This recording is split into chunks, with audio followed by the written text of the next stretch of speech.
नमस्कार, आप देख रहे हैं अपना भारत, मैं हूं विक्रांत। क्या इंसाफ अब धर्म देखकर होता है? क्या धमाके अब रंग पूछकर गूंजते हैं? मालेगांव बम धमाके को आज 17 साल बीत चुके हैं। 6 निर्दोष लोग मारे गए, 100 से ज्यादा घायल हुए। केस चला, साल दर साल खिंचता गया और आज नतीजा ये कोई गुनहगार नहीं।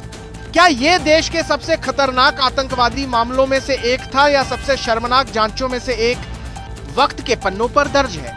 29 सितंबर 2008 की रात मालेगांव की एक सड़क पर पार्क्ड एक मोटरसाइकिल में बम फटता है। टिफिन बॉम्ब था, RDX मिलिट्री ग्रेड का इस्तेमाल हुआ था। मौत का वो मंजर इतना भयानक था कि इंसानी जिस्म के टुकड़े तक पहचान में नहीं आ रहे थे। पर आज एक भी दोषी नहीं मिला। NIA यानी नेशनल इन्वेस्टिगेशन एजेंसी, जिस पर आतंकवाद के खिलाफ सख्त कार्रवाई का जिम्मा था, उसने ही अदालत में जाकर कहा हमें कोई सबूत नहीं मिले। लेकिन क्या यह सच था या सच को जानबूझकर पीछे धकेला गया? 2015 में इस केस की सरकारी वकील एडवोकेट रोहिणी सालियान ने खुद खुलासा किया था। मुझ पर दबाव डाला जा रहा था कि केस को कमजोर किया जाए, आरोपियों को बचाया जाए। उन्होंने NIA पर खुलेआम सवाल उठाए। उन्होंने नाम लिए अफसरों के, आरोपियों के और इरादों के।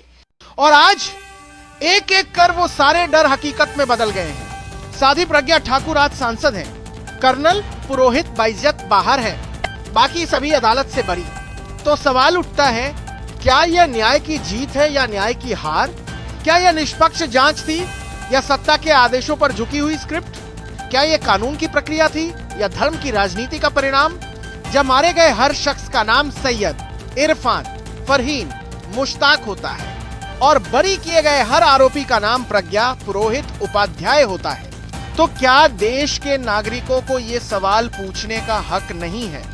क्या न्याय का तराजू अब धर्म देखकर झुकता है? गौर कीजिए, इस केस को चलाने में करोड़ों रुपए खर्च हुए, सैकड़ों गवाह पेश हुए, सालों की जांच चली, लेकिन अंत में सब कुछ ध्वस्त हो गया और उस पर जश्न। राजनीति मुस्कुरा रही है, सरकारें संतुष्ट हैं, लेकिन जो लोग मारे गए उनके घर आज भी सूने हैं। उन मां बाप की आंखें आज भी रास्ता देख रही हैं इंसाफ का। तो फिर पूछिए खुद से, ये कैसा राष्ट्र है जहां आतंक कोई धर्म नहीं होना चाहिए लेकिन न्याय का धर्म निकल आता है? ये कैसा जश्न है जिसमें सिर्फ सन्नाटा सुनाई देता है? इस देश को धर्म की नहीं, न्याय की जरूरत है।